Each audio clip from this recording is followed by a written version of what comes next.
आपका geography class में बहुत बहुत स्वागत है।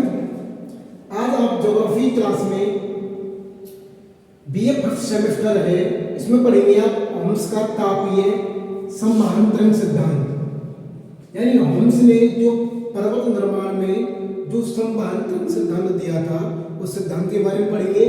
यह सिद्धांत होम्स ने 1928 और 29 में दिया था। होम्स का तरंग सिद्धांत बताता है कि सर्वप्रथम पृथ्वी के अंदर रेडियोएक्टिव पदार्थ थे, जैसे यूरेनियम, पोटेशियम और भी जो उस पदार्थ थे, उन पदार्थों से जो तरंग निकलती है उन तरंगों को संवहन तरंग कहा जाता है। उन्होंने बताया कि पृथ्वी के अंदर जितने भी रेडियोएक्टिव पदार्थ हैं उन पदार्थों से जो ऊष्मा निकलती है उस ऊष्मा को संवहन तरंग कहते हैं। ये संवहन तरंगें सदाई ऊपर की ओर अग्रसर होती रहती है। उन्होंने बताया कि उनसे कि पृथ्वी की जो संरचना है उन्होंने 3 संरचना मानी है। नंबर 1 संरचना है ग्रेनोडाइट। इसकी जो लंबाई, इसकी जो मोटाई है वो 10 किलोमीटर से 12 किलोमीटर उन्होंने बताई है। दूसरी परत है एम्फीबोलाइट और तीसरी परत है एमिलोलाइट। ये सबसे निचली परत है। यानी इन परतों को तीनों का जो संयुक्त परत है, इन परतों को क्राफ्ट ऊपरी मध्य और निचली परत का मध्य भाग कहा जाता है। आगे देखो, उन्होंने बताया है कि अर्ध स्तर में रेडियोएक्टिव पदार्थ की उपस्थिति के कारण संवहन तरंगें उठती हैं। बात यही है कि पृथ्वी के अंदर रेडियोएक्टिव पदार्थ है और रेडियोएक्टिव पदार्थों से सदाई संवहन तरंगों पर उठती रहती हैं। उन्होंने जैसे यहाँ पर कोई रेडियोएक्टिव पदार्थ नहीं, रेडियो एक्टिव पदार्थ है, जैसे ऊष्मायुक्त पदार्थ है, उनसे सदाई ऊष्मा निकलती है। जब ये तरंगें ऊपर की ओर चलती हैं, जब ये तरंगें ऐसे ऊपर की ओर उठती है तो गर्म तरंग शुरू नीचे होती है, ये गर्म तरंग होती है और ऊपर धीरे धीरे ये ठंडी तरंग आती है। जब ये ऐसा होता है तो ये मध्य महाद्वीप के स्थलभाग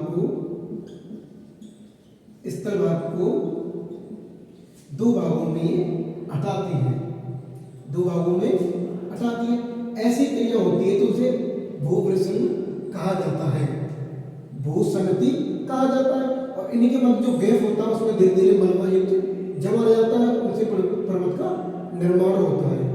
और इसी प्रकार यहाँ पे जो एक भाग है, ये भाग है, इन दोनों हट जाते तो गर्म पदार्थ ऊपर से निकल जाते हैं, तो इनसे ज्वालामुखी का निर्माण होता है।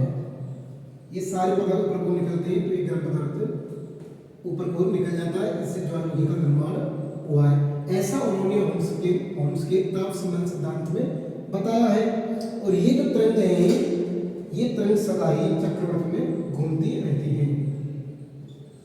ये तरंग सदाई चक्रवृत्त में घूमती रहती है। इस तरह से टकराती है, फिर दोबारा वापस आती है, फिर ये नीचे जाती है। तो यही क्रम इन चक्रों का चलता रहता है संवहन तरंगों को। इसलिए संवहन तरंगों को चक्रीय तरंग भी कहा जाता है। देखो, उन्होंने बताया कि ये जो संवहन तरंग है, ये नीचे से जब तरंगें ऐसे घूमकर यहाँ बिंदु से लेकर कर ऊपर की ओर जाती है तो ये तरंग यहाँ उड़ती है, फिर नीचे की ओर आती है, इससे यहाँ ऐसे ये होता है।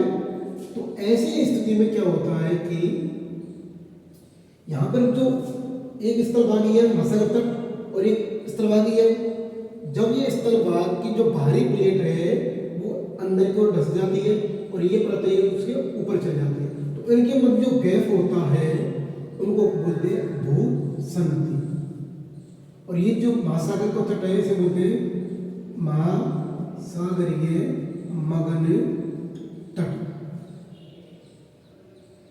मगन तट कहते हैं।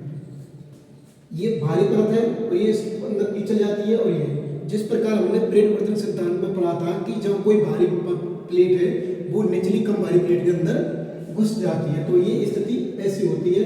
और जब इसमें अंदर घुस जाते हैं जितने भी पदार्थ उसमें इकट्ठे होते रहते हैं तो ये पदार्थ घुसते रहते हैं, तो इनमें सिकुड़न होता है, सिकुड़न से इनका किनारा ऊपर की ओर निकल जाता है, ऐसा उन्होंने बताया।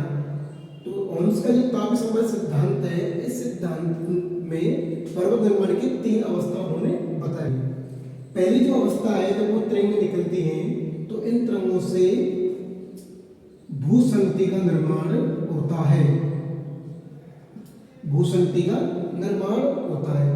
और उसके बाद जो अगली दूसरी अवस्था है उन्होंने बताया कि भूसंगतियों में मलबा धीरे धीरे जमना स्टार्ट हो जाता है। और तीसरी जो अवस्था है, तीसरी अवस्था में बताना है उन्होंने कि तीसरी अवस्था में पूर्ण रूप से पर्वतों का निर्माण हो जाता है, पर्वत का निर्माण हो जाता है। तीसरी अवस्था में पूर्ण रूप से पर्वत का निर्माण हो जाता है। और ये जो ये तरंग है ये सदा ही चक्रीय घूमती रहती है। ठीक है। और इस सिद्धांत के बारे में अनेक आलोचना की गई है। इस सिद्धांत की जो प्रमुख आलोचना है वे इस सिद्धांत के अनुसार महाद्वीप कई भागों में टूट जाना चाहिए।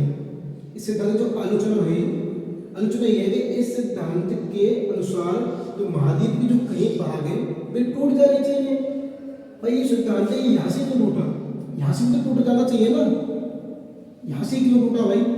तो इस सिद्धांत के बारे में बता सकते हैं कि ये सिद्धांत महाद्वीप के हैं, ये कई भागों में टूट जाना चाहिए, लेकिन ऐसा नहीं हुआ है। अगला है भारी पदार्थ का नीचे की ओर धंसना, ये भी गलत बात है। उन्होंने बताया कि जो भारी पदार्थ है, जो भारी महाद्वीप प्लेट है, ये नीचे की ओर धंसे, लेकिन ऐसा संभव नहीं है। अगला जो है कि जो संवाहित तरंगें, जब संवाहित तरंगें ऊपर की ओर जाती है तो क्रस्ट से टकराती है तो ये क्षैतिज दिशा में जाती है, तो ये भी गलत है। जब संवाहित तरंग ऊपर की ओर जाती है तो क्रस्ट से टकराकर दोबारा से क्षैतिज दिशा में लौटती हैं, तो ऐसा भी संदेह युक्त रहा है। और दूसरा अगला संदेह है कि इस पृथ्वी के भूगर्भ के अंदर इतने सारे रेडियोएक्टिव पदार्थ होने के कारण सही तरह से समान तरंगों का प्रवाह नहीं हो सकता। उन्होंने बताया कि इतने सारे पदार्थ होने के कारण इसी प्रकार समान तरंग ऊपर की ओर नहीं आ सकती है, तो ये भी संदेहयुक्त रहा है। और उन्होंने प्लेट विवर्तन सिद्धांत के विपरीत अपनी ये बातें बताई हैं। ये सभी आलोचनाएं आपको वीडियो देखने आपने जो वीडियो देखी थी, और आपको बहुत बहुत धन्यवाद इसके लिए। Thank you so much.